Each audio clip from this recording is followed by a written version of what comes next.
I gave her everything. My savings, my trust, my future.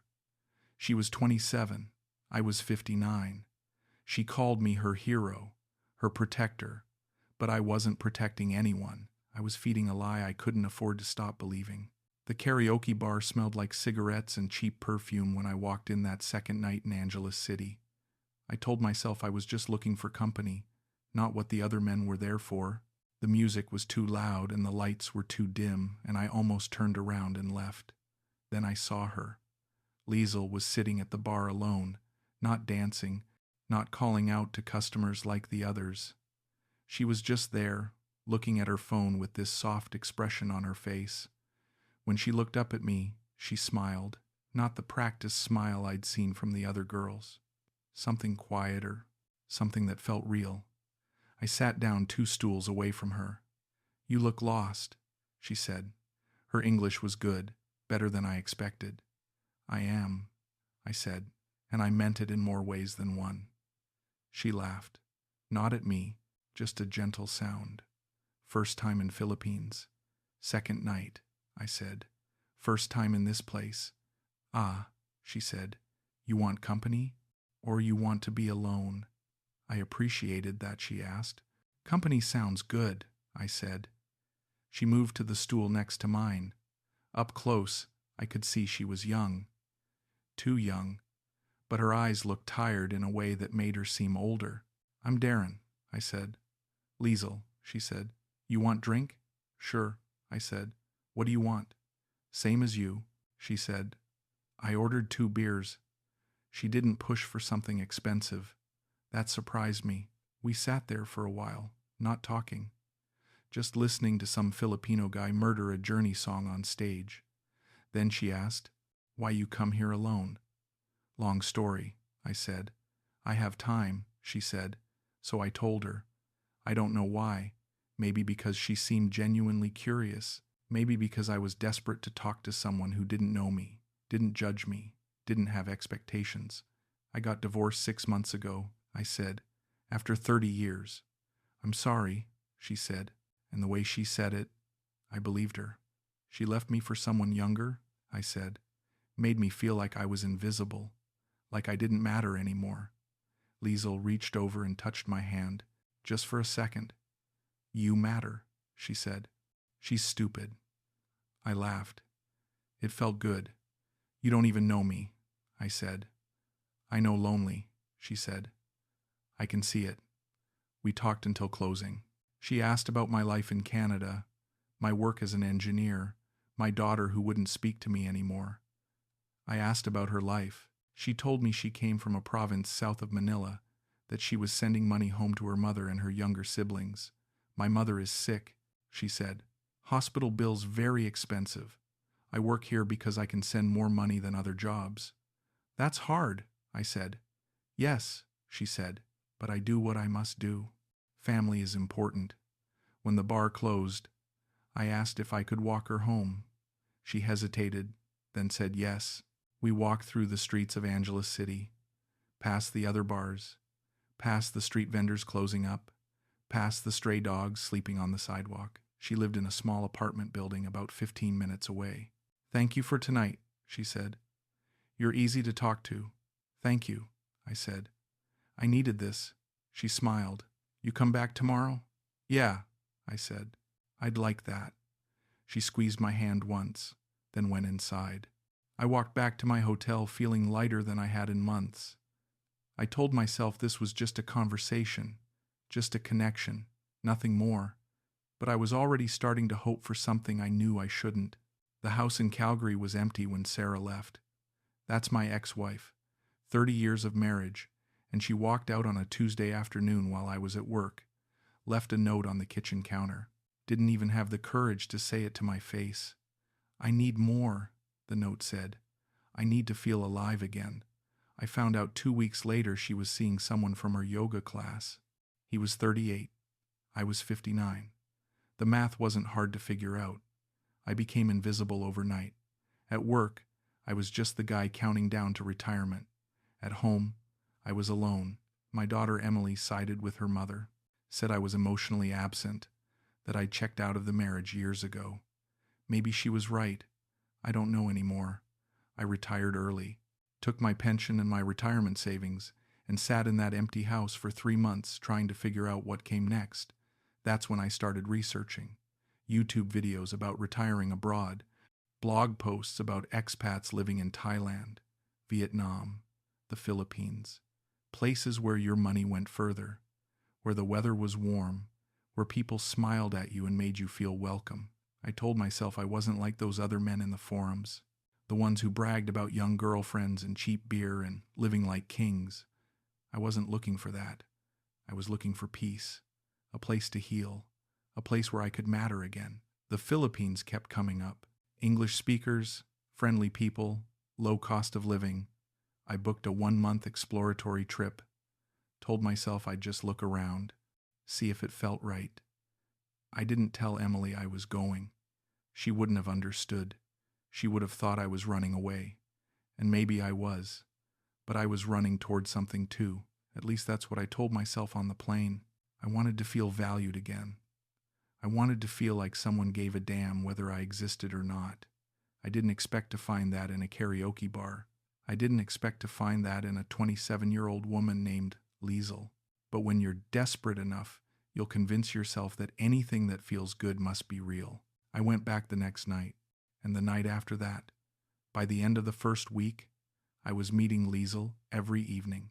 She'd finish her shift at the bar, and we'd go get food at local places she knew. Little restaurants where the menu was in Tagalog and she'd order for both of us. "You trust me?" she'd ask. "I trust you," I'd say. And I did. She showed me parts of Angeles City tourists didn't see. The market where old women sold fresh fruit and fish. The park where families gathered in the evening. The church where she said she prayed sometimes. "For what?" I asked. "For my mother," she said. "For better life. I paid for everything. Dinners, drinks, taxis. She never asked. She always said thank you, always seemed grateful, not entitled. One night after dinner, we were walking back to her apartment and she got quiet. "What's wrong?" I asked. She shook her head. "Nothing." "Come on," I said. "Talk to me." She stopped walking. The streetlight above us was flickering. She looked up at me and her eyes were wet. "My mother," she said. "Hospital called today. They say if we don't pay more, they will stop treatment." "How much?" I asked. She shook her head. "No, I cannot ask you." "You're not asking," I said. "I'm offering." "How much?" $300, she said. "It's too much. $300. I'd spent more than that on dinner with clients back in Calgary." "I'll send it," I said. "No," she said. "You already do too much. You pay for food, for everything." "Liezl," I said. "Let me help." She looked at me for a long moment. Then she started crying. Not loud, just quiet tears running down her face. I pulled her into a hug and she pressed her face against my chest. "You're different," she said. "Other men here, they want something. But you just see me as person." "You are a person," I said. "You deserve to be treated like one." She pulled back and wiped her eyes. "Thank you," she said. "I will pay you back." "Don't worry about it," I said. The next morning, I went to a money transfer place and sent $300 to the hospital. Liezl called me crying when she got the confirmation. "My mother, she say thank you," Liezl said. "She say you are angel." "I'm not an angel," I said, but I felt like one. For the first time in years, I felt like I mattered, like I was doing something good, something real. That night, Liezl introduced me to her friend Joy, another girl from the bar, pretty, younger than Liezl, with a quick smile and sharp eyes. "So you're the Canadian?" Joy said. "Liezl talks about you. Good things, I hope," I said. "Very good things," Joy said. She leaned in close, like she was telling me a secret. "She's not like other girls here. She's real. You're lucky." "I know," I said, and I believed it. By the end of that week, I extended my trip. 1 month became 2. I told myself I was exploring, taking my time, figuring things out. But really, I was staying for her. I was staying because, for the first time since Sarah left, I felt like someone actually wanted me around. The cracks started small. So small I almost didn't notice them. Liezl canceled plans one night, said she had to help a friend. No explanation, no details. I told myself it was fine. People have lives. People get busy.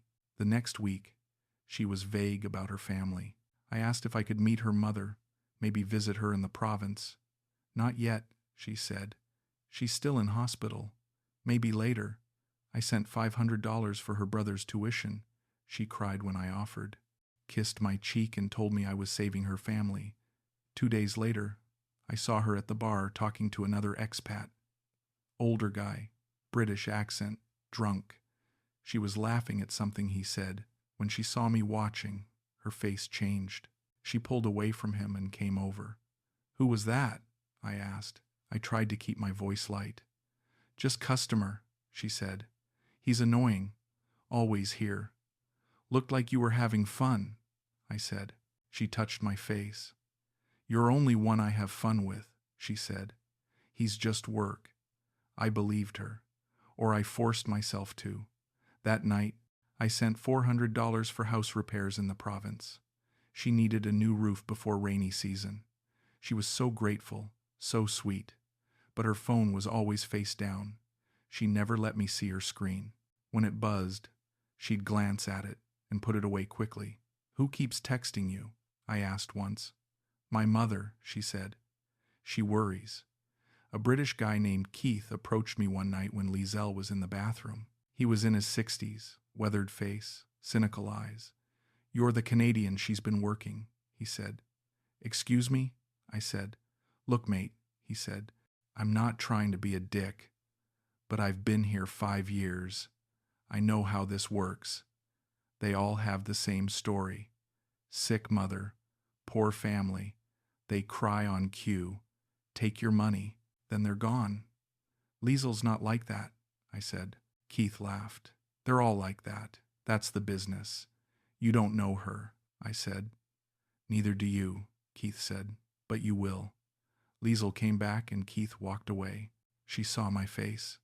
"What's wrong?" she asked. "Nothing," I said. "Just some bitter old guy." But Keith's words stayed with me. I started watching more carefully. Liezl's mood shifted depending on money. When I offered to pay for something, she was warm. When I didn't, she was distant, cold. One night she told me she'd been at her friend's house, but later she mentioned being at the market. The story didn't match. "I thought you were at Joy's," I said. "I was," she said. "Then I went to market after." "You said you were at the market all afternoon," I said. She blinked. "Did I? I don't remember. I was both places. Maybe I heard wrong. Maybe I was being paranoid. I sent more money." She was grateful again. Everything was fine again. But I couldn't shake the feeling that something was wrong. I just didn't want to look at it too closely, because if I looked too closely, I might see something I couldn't unsee. Liezl brought it up one night after dinner. We were sitting on the balcony of my hotel room, looking out at the city lights. "I have dream," she said. "Tell me," I said. "I want to see Canada," she said. "I want to see snow. I never see snow before." My heart jumped. "You want to visit?" I asked. She smiled. "Shy. Maybe more than visit. Maybe live there. If possible." I couldn't breathe for a second. This was everything I'd been hoping for without saying it out loud. "We could make that happen," I said. "Really?" she asked. "There's visa processes," I said. "But yeah, I could sponsor you. Fiancé visa, or spousal visa, eventually." She squeezed my hand. "That's big step," she said. "I need to think." "Of course," I said. "Take your time." But I didn't wait. I started researching that night. Spousal sponsorship, fiancé visas, how long they took, what documents we'd need. I found an immigration lawyer in Manila, Attorney Santos. Called his office the next morning. "I want to bring my girlfriend to Canada," I said. "She's Filipino. What do we need?" Attorney Santos was professional, calm. He asked questions about our relationship, how long we'd known each other, where we met. 2 months, I said. We met in Angeles City. There was a pause on the line. Mr. Darren, he said, I need to be direct with you. 2 months is very fast. Immigration officers will scrutinize this. They see many cases where, I know what you're going to say, I interrupted. This is different. She's different. I'm sure she is, he said. His voice was kind but careful. I just want you to be aware that the process takes time, 12 to 18 months minimum, and there are costs involved. How much? I asked. Between $5,000 and $10,000, he said. For legal fees, applications, medical exams, everything. That's fine, I said. When can we meet? We set up a meeting for 2 weeks out. I told Liezl that night. Her eyes went wide. You really do this for me? She asked. Of course, I said. She kissed me, really kissed me. First time. I love you, she said. I thought my heart would explode. I love you too, I said. I sent her $2,000 the next day, for travel to Manila, for paperwork fees, for whatever she needed. She said she'd take the bus down, meet with the lawyer, get everything started. The meeting was on a Tuesday. I called her that morning. You ready? I asked. Yes, she said. I'm leaving soon. I didn't hear from her all day. Finally, at 8 that night, she called. She was crying. What happened? I asked. I couldn't go, she said. My mother. She got worse. I had to go to hospital instead. I'm sorry. I'm so sorry. It's okay, I said. Family comes first. We'll reschedule. I feel so bad, she said. You spent money for nothing. Don't worry about it, I said. Is your mother okay? She needs more treatment, she said. More money. How much? I asked. 1,500, she said. But I cannot ask again. You're not asking, I said. I'm offering. I sent it the next morning. Attorney Santos called me 2 days later. Mr. Darren, he said, your fiancé didn't come to the appointment. I know, I said. Family emergency. We'll reschedule. Of course, he said. But I should mention, I see this pattern often. If she's serious about immigration, she'll make the appointment a priority. If not, she's serious, I said. This was just bad timing. I hope so, he said, for your sake. We rescheduled for 3 weeks out. This time, I didn't tell her in advance. I wanted to see if she'd remember on her own. She didn't. The day before the meeting, I reminded her. Oh, she said. Yes, I will go. She didn't. She called the night of the appointment. Her grandmother died. She had to go to the province for the funeral. I sent $2,000 more for funeral expenses. Attorney Santos stopped returning my calls. I checked my bank account on a Thursday morning. I was sitting in my hotel room, drinking instant coffee, trying to figure out why I felt so hollow inside. The number on the screen didn't make sense at first. I'd transferred $87,000 in 3 months. $87,000. I stared at it. Hospital bills, tuition, house repairs, travel expenses, emergency after emergency after emergency, my retirement fund, 35 years of savings. Bleeding out. I felt sick. I called Liezl. We need to talk, I said. Okay, she said. Her voice was careful. What's wrong? I've sent you a lot of money, I said. I know, she said. I'm so grateful. I need to understand something, I said. Where is all this money going? The line went quiet. You don't trust me? She asked. Her voice changed. Harder. That's not what I'm saying, I said. I'm just trying to understand. After everything I tell you about my family, she said. After I open my heart to you, you think I'm lying? I didn't say that, I said. You think I'm using you, she said, and now she was crying. Like those other girls. You think I'm like them? Liezl, no, I said. Then why you ask, she said. Why you question me?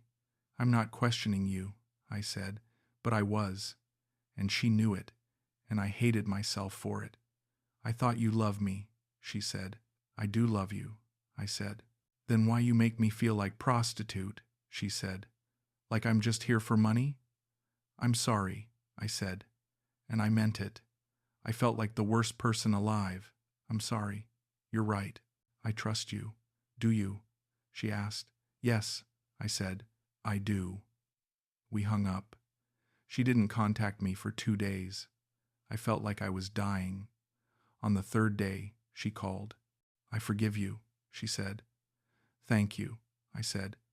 I'm sorry for doubting you. I need to ask you something, she said. My stomach dropped. Okay, I said. My family has chanced to buy land, she said, in Provence. Good land. We can build house, have security, but we need to move fast or someone else will buy. How much? I asked. 15,000, she said. I know it's big, but this is future. For my family. For us.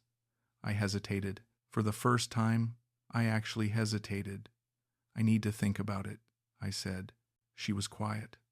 Okay, she said. Her voice was flat. You think about it. She hung up. She didn't answer my calls for 2 days. Didn't answer my texts. On the 2nd night, I couldn't take it anymore. I transferred the 15,000. She called me 30 minutes later. Thank you, she said, but her voice was different, distant. You're welcome, I said. Can I see you tonight? I'm tired, she said. Tomorrow. Tomorrow came. She didn't show up. I went to the bar. She wasn't there. Joy was, though. Where's Liezl? I asked. Joy looked uncomfortable. She's busy, Joy said. Busy with what? I asked. Joy looked away. I don't know. Joy, I said. Please. Joy sighed. She's with her boyfriend, Joy said. My blood went cold. What? Her boyfriend, Joy said. She's been with him for 2 years. I thought you knew. No, I said. I didn't know. Joy touched my arm. I'm sorry, she said. I thought she told you. I thought you were okay with it. I walked out of the bar, went back to my hotel, sat on the bed, stared at the wall. My phone buzzed. Liezl. Where are you? Home, I texted back. Can we talk tomorrow? Sure, she said. She didn't come tomorrow, or the next day.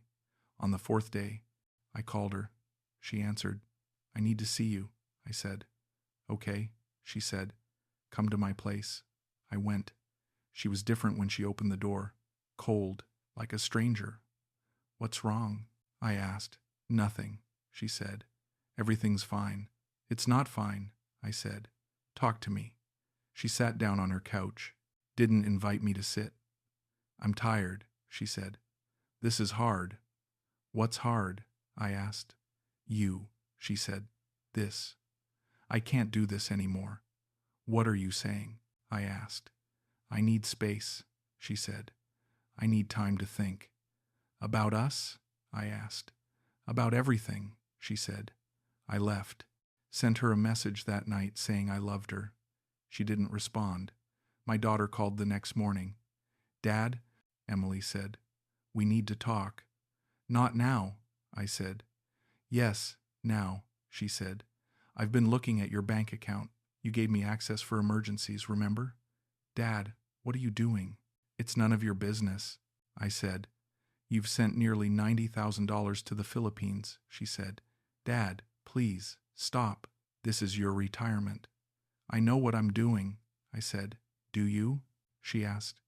Because it looks like you're being scammed. You don't understand, I said. She's not like that. They're all like that, Emily said. Dad, please, come home. I can't, I said. She needs me. She's using you, Emily said. Please, I'm begging you. Stop before it's too late. It's my money, I said. It's my life. I hung up, blocked her number. I couldn't deal with it. I couldn't deal with anyone telling me what I already knew deep down but couldn't accept. A week went by. No calls, no texts, nothing. I went to the bar every night. Liezl wasn't there. Joy avoided me. Keith nodded from across the room like he knew exactly how this would end. On the 8th day, my phone buzzed. A text from Liezl. I'm sorry. I can't do this anymore. I have a boyfriend. I needed the money for us. I never meant to hurt you. That was it. No phone call. No explanation. Just a text message. I read it over and over. I have a boyfriend. I needed the money for us. Not for her mother. Not for her family. For her and him. I sat in my hotel room for 3 hours staring at that message. I didn't cry. I didn't throw anything. I didn't call her screaming. I just sat there, numb, empty. My phone rang. Emily. I'd unblocked her number the night before in a moment of weakness. Dad, she said. I'm here, I said. Are you okay? She asked. No, I said. She didn't say anything for a moment. Then, come home. I don't know if I can, I said. Yes, you can, she said. Please, just come home. I packed that night, called the airline, changed my flight to 3 days later. I didn't try to contact Liezl, didn't go to the bar, didn't look for her. I just waited. On my last night in the Philippines, I went for a walk, ended up at that same park where Liezl had taken me weeks ago. Families everywhere, kids playing, couples holding hands. I sat on a bench and watched the sun go down. A text came through. Keith, heard you're leaving. Good luck, mate. You'll be all right. I didn't respond. The sunset was beautiful. I tried to appreciate it, tried to feel something other than the hollowness in my chest. But I couldn't. I'd given everything to someone who saw me as a transaction. And the worst part was, I knew it the whole time. I just didn't want to believe it. The flight back to Calgary was 13 hours. I didn't sleep, just stared out the window at the darkness and thought about everything. About Sarah, about Liezl, about how I'd spent 35 years building a retirement fund only to hand it over to a stranger in 3 months. I didn't lose the money because I was stupid. I lost it because I was desperate. Desperate to feel valued. Desperate to feel needed. Desperate to believe that someone could love me after Sarah made me feel worthless. Liezl saw that desperation. She read it the first night at the bar when I told her about my divorce. She knew exactly what I needed to hear. You matter. You're different. You see me as a person. Every word was calculated. Every tear was strategic. Every story about her sick mother, her struggling family, her dreams of a better life was designed to keep me hooked, keep me sending money. And I let it happen, Keith warned me. They all have the same story, mate. Don't be stupid. But I told myself Liezl was different, that I was different, that our connection was real. Attorney Santos warned me too. The pause on the phone, when I said we'd only known each other 2 months. The gentle suggestion that immigration officers would scrutinize our case. The pattern he'd seen before. I ignored him because I didn't want the truth. I wanted the lie. Joy confirmed what I already knew. She's with her boyfriend. She's been with him for 2 years. And even then, even with that knife in my chest, part of me wanted to believe there was some explanation, some reason that would make it all make sense. But there wasn't. The truth was simple. I paid $500,000 to feel loved, to feel like I mattered. And when the money started to dry up, when I started asking questions, when I hesitated even once, she was done with me. I thought about Emily's voice on the phone. Come home, Dad. I'd hung up on her, blocked her, chose Liezl over my own daughter, because Liezl made me feel special. Emily made me face reality. I looked at my reflection in the airplane window. I looked old, older than 59, tired, used up. I didn't recognize myself anymore. I pulled out my phone, scrolled to the messages from Liezl. I love you. You're my hero. I don't know what I'd do without you. All lies. Every single word. I should have deleted them. Should have blocked her number. Should have erased every trace. But I didn't. I kept them. Because I needed to remember what desperation looked like, what it cost me. The plane started its descent. Through the window, I could see Calgary. Snow everywhere, cold and gray and familiar. Home. But I didn't feel like I was coming home. I felt like I was returning to exile, returning to the emptiness I'd tried to escape. Emily was waiting at the airport. I saw her through the crowd and almost turned around, but she saw me too. She didn't smile, didn't wave, just stood there with her arms crossed. I walked over slowly. "Hi," I said. "Hi," she said. We stood there for a moment, awkward, broken. "I'm sorry," I said. She nodded, didn't say it was okay, because it wasn't. "Let's go home," she said. We drove in silence. She didn't ask questions, didn't lecture me, just drove. When we pulled up to my house, the one Sarah left, the one I'd been so desperate to escape, Emily turned to me. "I can't forgive you yet," she said. "I understand," I said. "But I'm here," she said. "When you're ready to talk, when you're ready to fix this, I'm here." She drove away. I stood in the driveway for a long time, staring at the house, at the snow, at the life I'd run away from. I didn't lose $500,000 in the Philippines.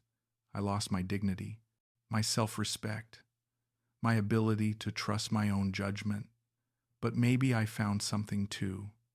Maybe I found the limit of my desperation, the bottom, the place where you either stay down or start climbing back up. I went inside. The house was exactly how I left it, empty, cold, quiet. I sat on the couch in the dark, pulled out my phone one more time, looked at Liezl's last message.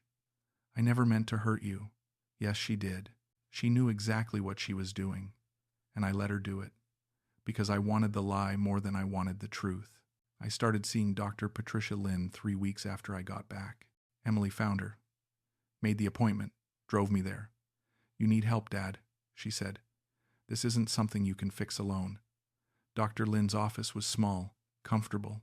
She was in her 40s. Calm presence, kind eyes. "Tell me what brings you here," she said. I told her everything.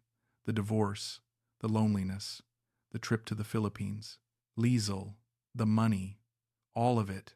She listened without judgment, took notes, nodded occasionally. When I finished, she was quiet for a moment. "How do you feel about what happened?" she asked. "Stupid," I said, ashamed. "Anything else?" she asked. "Angry," I said, at her, at myself. "Which one more?" she asked.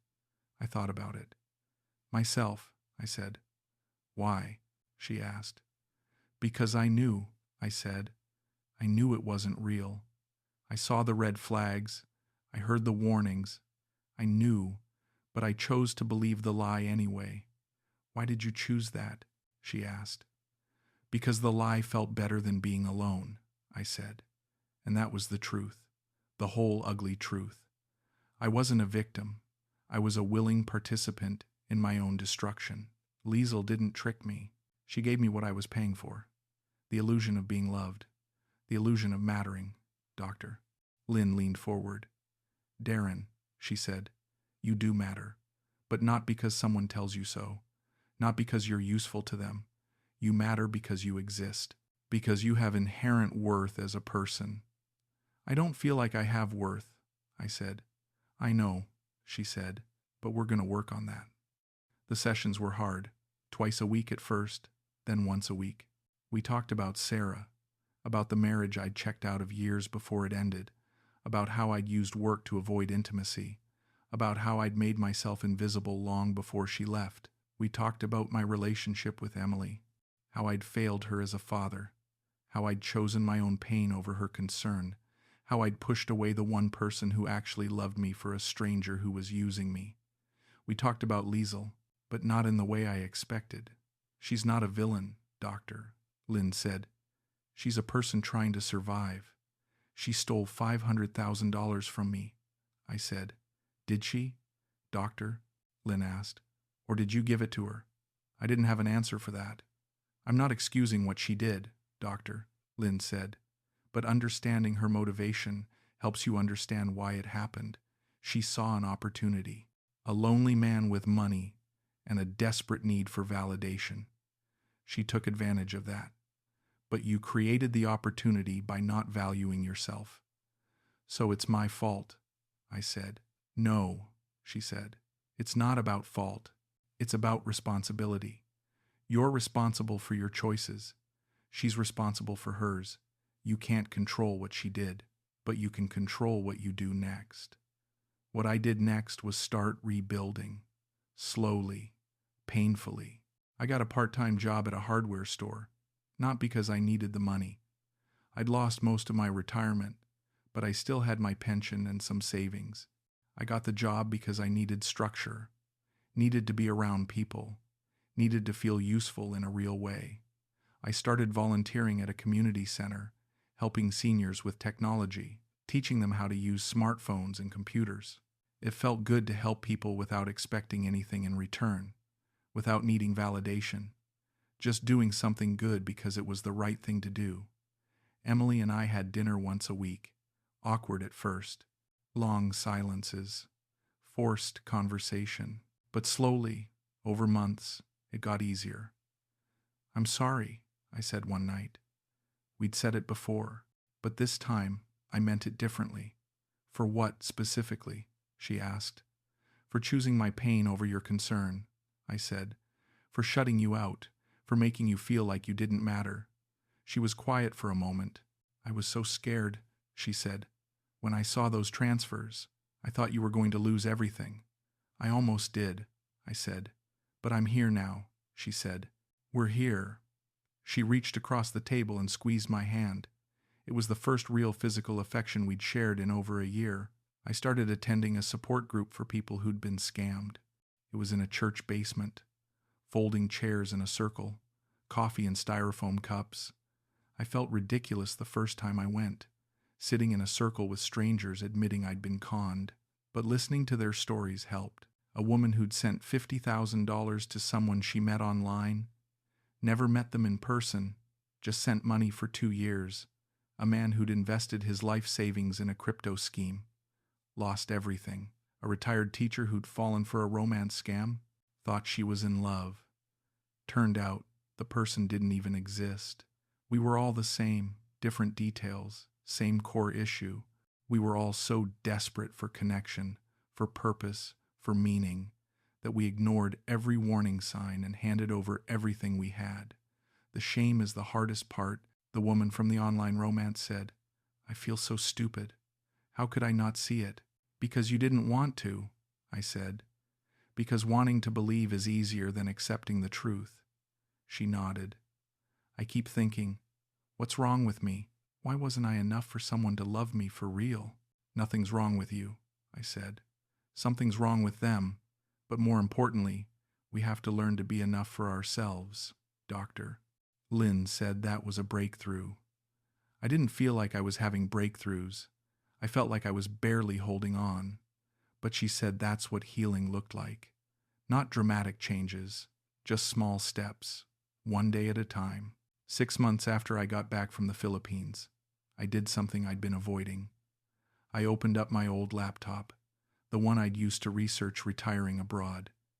I went through my browsing history, the YouTube videos about expat life, the forums where men talked about their young girlfriends, the blog posts about stretching your dollar in Southeast Asia. I'd watched hours of this content, absorbed it all, convinced myself I was different from those men. I wasn't going there for a young girlfriend. I wasn't going there to take advantage. I was going there to heal. But I was lying to myself. I was going there because I wanted exactly what those men had: the attention, the validation, the feeling of being desired. I just dressed it up in prettier language. I found the exact video that made me decide on the Philippines. Top 5 reasons to retire in the Philippines. The thumbnail had a white-haired man on a beach with a young woman in a bikini. I'd watched it and told myself I wasn't watching it for that reason. But I was. The algorithm knew. It fed me more. How to meet women in the Philippines. Dating culture in Angeles City.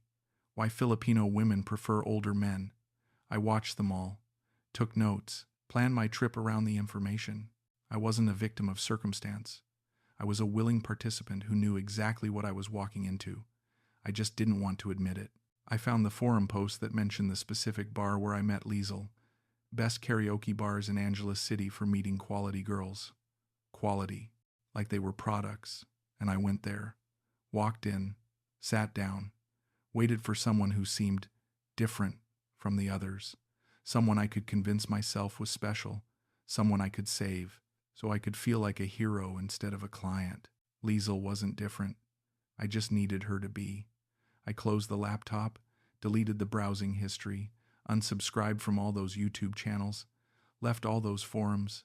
I couldn't change what I'd done, but I could stop feeding the delusion. I kept one photo of Liezl on my phone, the only picture we took together.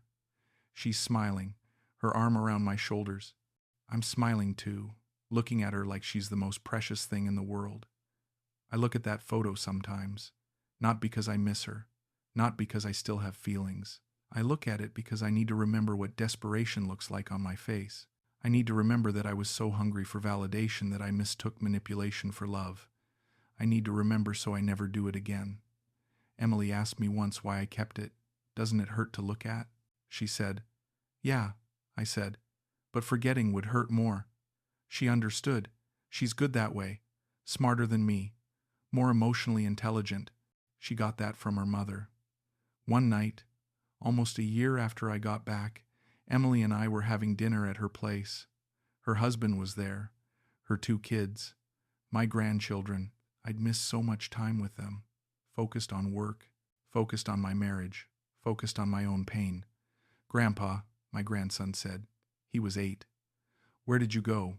On a trip, I said, to the Philippines. Why? He asked. Kids ask the hard questions. I was looking for something, I said. Did you find it? He asked. I looked at Emily. She was watching me carefully. No, I said. I didn't find what I was looking for, but I found out something important about myself. What? He asked. That I need to stop looking outside for things I should find inside. I said. He looked confused. Emily smiled. After dinner, Emily and I sat on her back porch. Cold November night, Calgary winter, setting in. You doing okay? She asked. Better, I said. Better than I was. Good, she said. I worry about you. I know, I said. I'm sorry I made you worry. I'm sorry I didn't see how much you were hurting, she said. Before you left, before all of this. I didn't let you see, I said. I shut everyone out. We sat in silence for a moment. Did you ever hear from her? Emily asked. No, I said, and I don't expect to. Do you want to? She asked. I thought about it. Part of me wants an apology, I said, an acknowledgement that what she did was wrong, but I know I'm never going to get that, and I don't need it anymore. That's growth, Emily said. That's what Dr. Lin keeps telling me, I said. We both laughed. It felt good, normal, like maybe things could actually be okay again. I told Dr. Lin about that conversation. You've come a long way, she said. It doesn't feel like it, I said. That's because you're living it, she said. But think about where you were a year ago. You were in the Philippines, sending money to someone who was using you, cutting off your daughter, ignoring every warning sign. Now look at you. You're working, volunteering, rebuilding relationships, facing what you did instead of running from it. I still feel ashamed, I said. You should, she said, not meanly, just honestly. Shame is appropriate when we've done something we're not proud of. The key is not letting shame define you. You made mistakes, bad ones, but mistakes don't make you irredeemable. They make you human. I lost $500,000, I said. You lost money, she said, but you found clarity. You found self-awareness. You found humility. Those things have value too, not financial value, but real value. I wanted to believe her. Some days I did, some days I didn't. Some days I woke up and the first thing I thought about was how stupid I'd been, how I'd thrown away my financial security for a lie, how I'd never be able to retire comfortably now, how I'd have to work until I died because I couldn't control my desperate need for validation. But other days, I woke up and felt grateful. Grateful I got out when I did. Grateful I still had something left. Grateful Emily was still in my life. Grateful I was learning how to be a person who didn't need external validation to feel worthy. Those days were getting more frequent, not every day, but more than before, and that was progress. I ran into Keith at the grocery store. Of all places, of all people. He was in Calgary for some visa appointment, staying with a friend. Darren, he said. Bloody hell, small world. Keith, I said. We stood there awkwardly in the frozen food aisle. How are you? He asked. I'm okay, I said. Better than I was. Good, he said. That's good. I heard you left pretty quick. Yeah, I said. You were right. About everything. Keith sighed. I didn't want to be right, he said. I was just trying to warn you. I know, I said. I wasn't ready to hear it. None of us ever are, Keith said. That's the problem. We want it to be true so badly that we ignore everything telling us it's not. Did it happen to you? I asked. Keith laughed, bitter. Oh yeah, he said. 5 years ago. That's why I'm still in Angeles City. Lost everything to a girl named Maria. Couldn't afford to leave. So I stayed. Got bitter. Started warning other blokes. Most of them ignore me like you did. I'm sorry, I said. Don't be, he said. We all make our choices. I stayed in my anger. You left. That takes courage. Doesn't feel like courage, I said. It just feels like survival. Same thing sometimes, Keith said. We exchanged numbers. Promised to keep in touch. I never called him. I think we both knew I wouldn't. We were reminders of each other's worst moments. Sometimes you need to leave those reminders behind. Doctor, Lynn said that was okay. Not everyone from a traumatic experience needs to stay in your life, she said. Some people are witnesses to your pain. That doesn't mean they're part of your healing. I thought about that a lot, about who belongs in your life and who doesn't. Liezl didn't belong in my life. She never did. She was a symptom of my brokenness, a manifestation of my desperation. Keith was a fellow traveler on a road I was trying to leave behind. Even thinking about him brought back feelings I didn't want to revisit. But Emily belonged. Dr. Lynn belonged. The people at the support group belonged. The seniors I helped at the community center belonged. My coworkers at the hardware store belonged. They were part of my rebuilding, my redemption, my second chance. I started dating again, not seriously, just coffee dates, dinner occasionally, women my age, divorced, widowed, with their own stories of loss and survival. I was honest with them, told them I'd made mistakes, been burned, was working on myself. Most appreciated the honesty. Some didn't call back. That was okay too. One woman, Linda, she was 62, retired nurse. Husband died 3 years ago. We met at a volunteer orientation. You look nervous, she said. I am, I said. First time volunteering?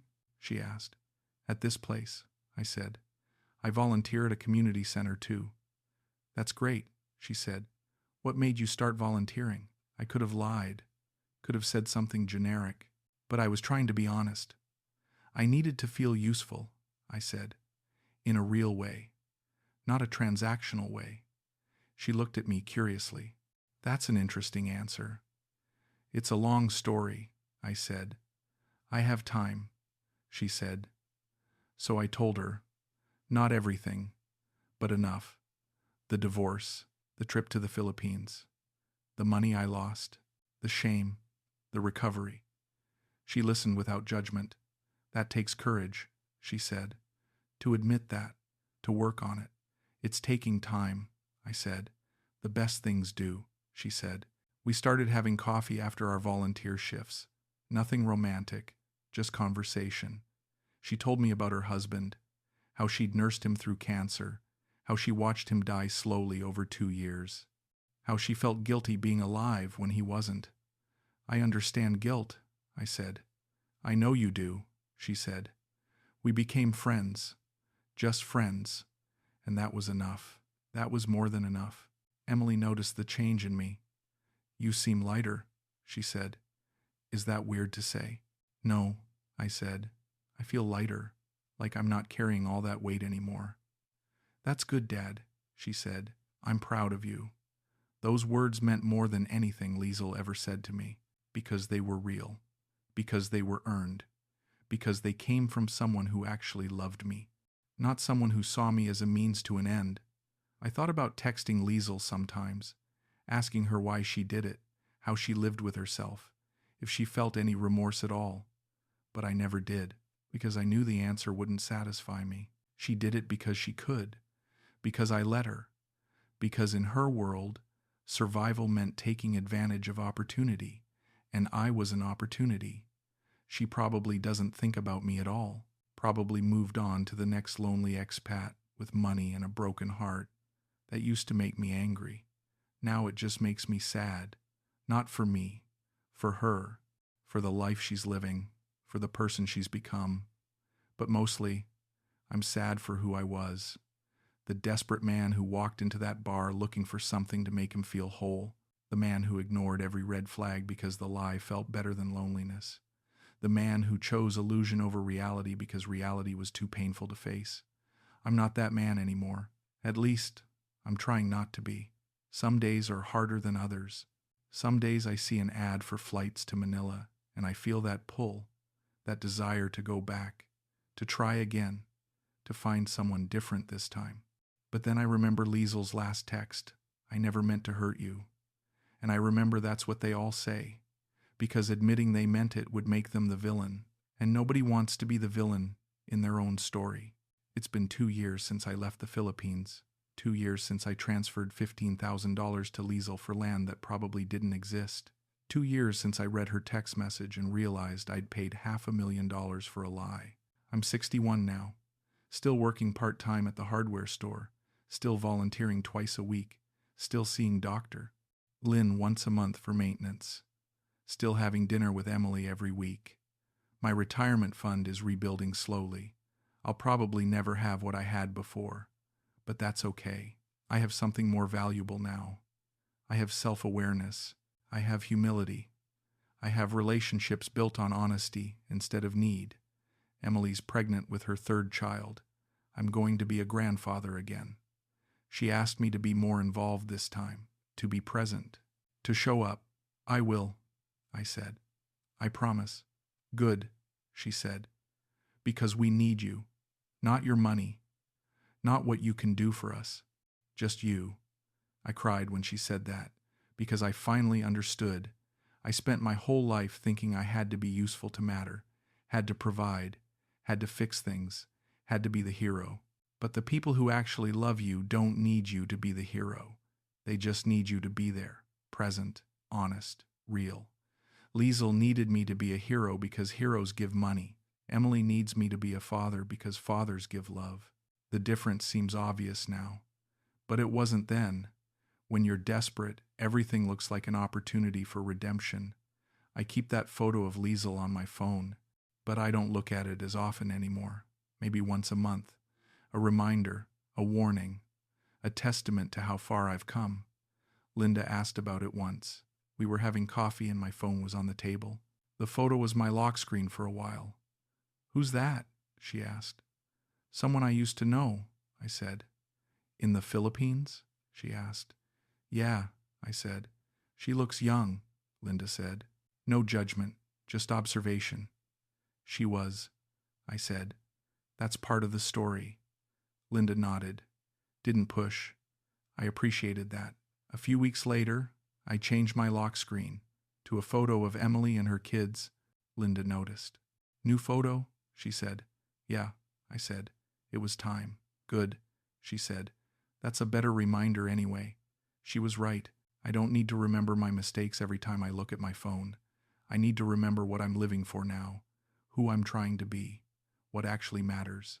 The support group eventually stopped meeting, not because people were healed, but because we'd all gotten what we needed from it. The last meeting, we went around the circle sharing where we were now. The woman who lost money to the online romance was dating someone local, taking it slow, being careful, but trying again. The man who lost everything to crypto had started a new business, small, sustainable, building back slowly. The retired teacher had written a book about her experience, self-published. sold a few dozen copies. But she said writing it was therapeutic. When it was my turn, I said, I don't regret what happened anymore. They all looked at me surprised. I regret the choices I made, I clarified. I regret the money I lost. I regret hurting my daughter. But I don't regret the lesson. I needed to hit bottom to realize I was falling. I needed to lose everything to figure out what actually mattered. So in a weird way, Liezl did me a favor. She showed me who I was, and I didn't like it, so I changed. The retired teacher nodded. That's the only way any of us survive this, she said, by letting it change us instead of define us. I think about that sometimes. The difference between change and definition. Being scammed could define me, could make me bitter, could make me afraid to trust anyone ever again. Or it could change me, make me wiser, make me more careful, make me more aware of my vulnerabilities. I'm choosing change. It's harder, but it's better. Emily had her baby last month, another boy. They named him after my father. When she told me, I cried. Are you sure? I asked. I haven't exactly been Father of the Year material. You're here now, she said. That's what matters. I held my new grandson in the hospital, looked at his tiny face, thought about all the ways I'd failed his mother, all the ways I'd let my own pain take priority over the people who actually loved me. I'm going to do better for you, I whispered to him. I'm going to show up. I promise. Emily was watching from the bed. You already are, Dad, she said. You already are. That night, I went home and deleted Liezl's photo. I didn't need it anymore. Didn't need the reminder of who I used to be. I know who I used to be. I live with that knowledge every day. But I also know who I'm becoming. And that's worth more than any amount of money. Worth more than any validation from a stranger. Worth more than the illusion of being needed. I'm becoming someone who doesn't need to be saved. Doesn't need to save anyone else. Just someone who shows up, tells the truth, does the work, lives honestly. I didn't find love in the Philippines. I found out what I was willing to pay to feel it, and the price was too high. But I found something else when I came home. I found myself. Broken, ashamed, humbled, but real. Finally real. And that's worth more than $500,000. That's worth everything.